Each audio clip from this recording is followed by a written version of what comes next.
I told you, I told you about these. I told you about these Real Madrid guys. Try to tell you that. I try to warn you. I try to warn you. I try to warn you. There's so many different things to pick out from this game.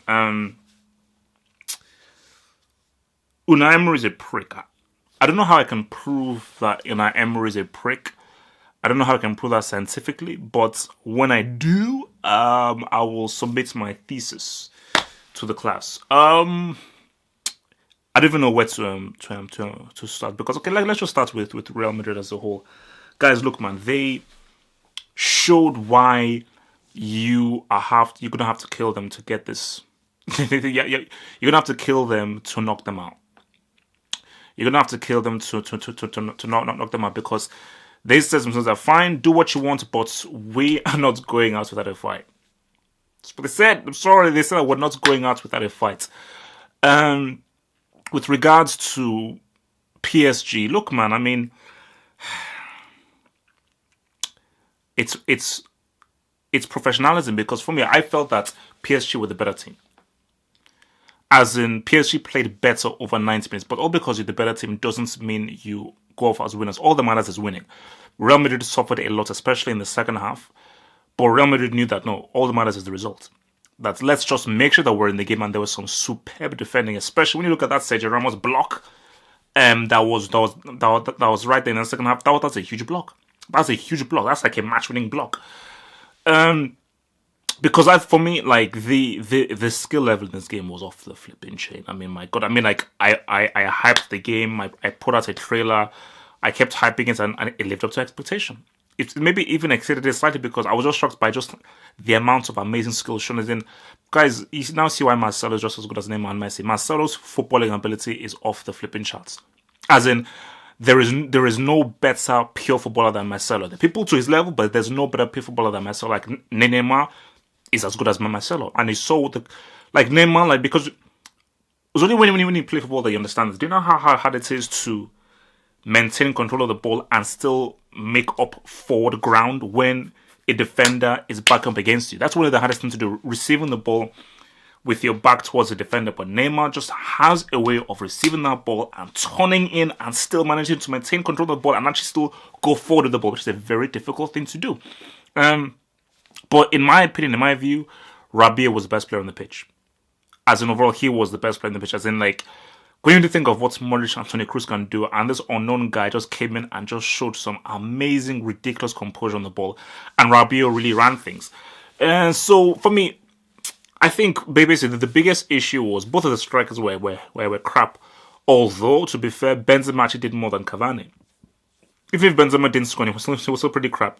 He did more like Cavani literally didn't do anything in the game. As in, I think he had that shot that was deflected and that was it. So he was pretty much inconsequential in the entire game.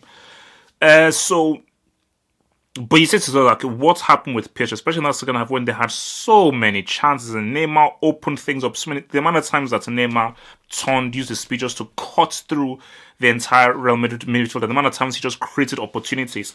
So how did Real not win this? And I think is it the Kimpembe, the guy that took over Thiago Silva? It was a good choice. It was a bold choice by Emery. It was a good choice. But I thought at key moments, PSG's defense just faltered. And when you look at 2-1 would have been good. 2-1 would have been a nice result. But that third goal that Marcelo scored, you've got to look at Rabiot. As good as Rabiot, he completely left Marcelo unguarded.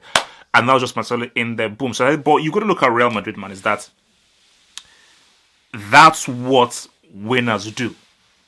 Winners get it done. It may not look pretty. They may not be dominating. And when you think that, these guys are beaten, they're like, nope.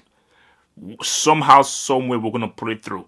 We're going to pull it through. So you had Cristiano doing the penalty, putting in the one that went off his knee. But I think he just...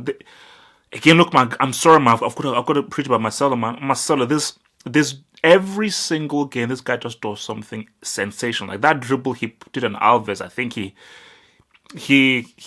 puts Alves back into the bloody Brazilian 1800s. That's with that dribble. So, like Marcelo, that dude, man, I take two hats off to that guy. That guy is just, I told you, he's my guy. He's my guy. Him and Robin are my two favorite footballers right now to watch. I just love when they play, I want to play.